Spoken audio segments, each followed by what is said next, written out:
Corona. Meski adalah makhluk tak kasat mata di muka bumi, namun tanpa diduga sanggup memporak-porandakan anggaran berbagai negara, tak terkecuali Indonesia. Tak bisa dipungkiri, pandemi corona membawa realisasi ekonomi dan anggaran meleset dari proyeksi. Lihat saja apa yang terjadi sejak awal tahun hingga akhir Juli 2020. Kita akan bandingkan dengan asumsi makro APBN 2020 dengan realisasi yang sudah terjadi akibat kondisi pandemi COVID-19. Pertumbuhan ekonomi Indonesia pada APBN 2020 awalnya ditargetkan di kisaran 5,3%. Namun hingga semester 1 2020, ekonomi Indonesia hanya tumbuh negatif 1,26%.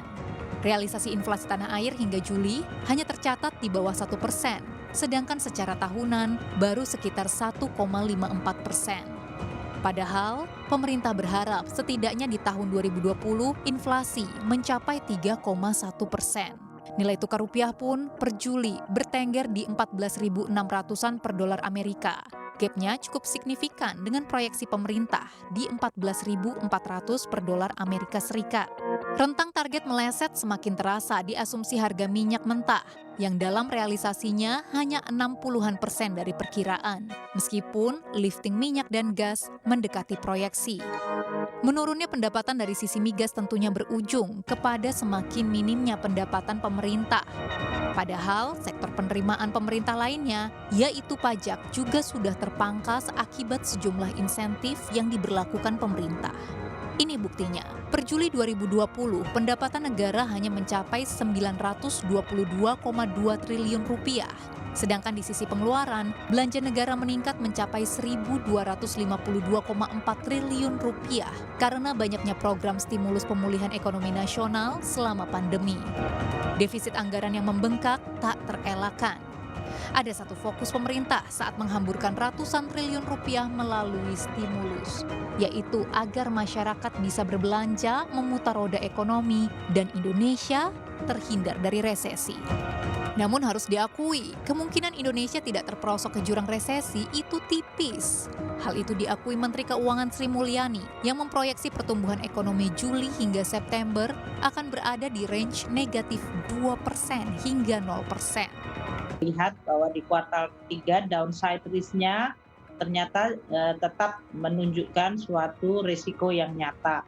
Jadi untuk kuartal ketiga kita outlook-nya adalah antara 0 hingga negatif 2%. Kita lihat karena negatif 2%, tadi pergeseran dari pergerakan yang belum terlihat sangat solid meskipun ada beberapa yang sudah positif. Keseluruhan tahun seperti yang sudah saya tadi sampaikan adalah antara minus 1,1 hingga positif 0,2 untuk tahun 2020. Kunci utamanya adalah konsumsi dan investasi. Jadi, apakah pengorbanan stimulus pemerintah yang membuat utang bengkak kemana-mana itu sia-sia? Nampaknya tidak juga. Tapi kalau kemudian itu direspon dengan belanja yang juga harus dihemat karena penerimaannya yang turun, ini malah akan berdampak buruk terhadap perekonomian. Ya, jadi yang dilakukan justru adalah at all cost spendingnya harus digenjot, ya, menjalankan kebijakan counter cyclical. Ya, jadi dengan demikian maka defisit ini kemungkinan besar memang harus dilebarkan. Ya, hanya saja memang seberapa besar pelebaran defisit, yang pertama yang harus dilakukan adalah harus tetap terkontrol, ya, dan trajektorinya setelah kemudian dilebarkan katakanlah tahun ini, nah tahun-tahun berikutnya harus kembali dinormalkan atau diturunkan kembali defisitnya. Terlepas dari berhasil tidaknya Indonesia meloloskan diri dari ekonomi minus di kuartal 3, langkah roda ekonomi yang semakin meninggalkan zona negatif dianggap sudah menjadi angin segar yang membantu tanah air siap ngegas lagi di 2021. Tim Liputan CNBC Indonesia.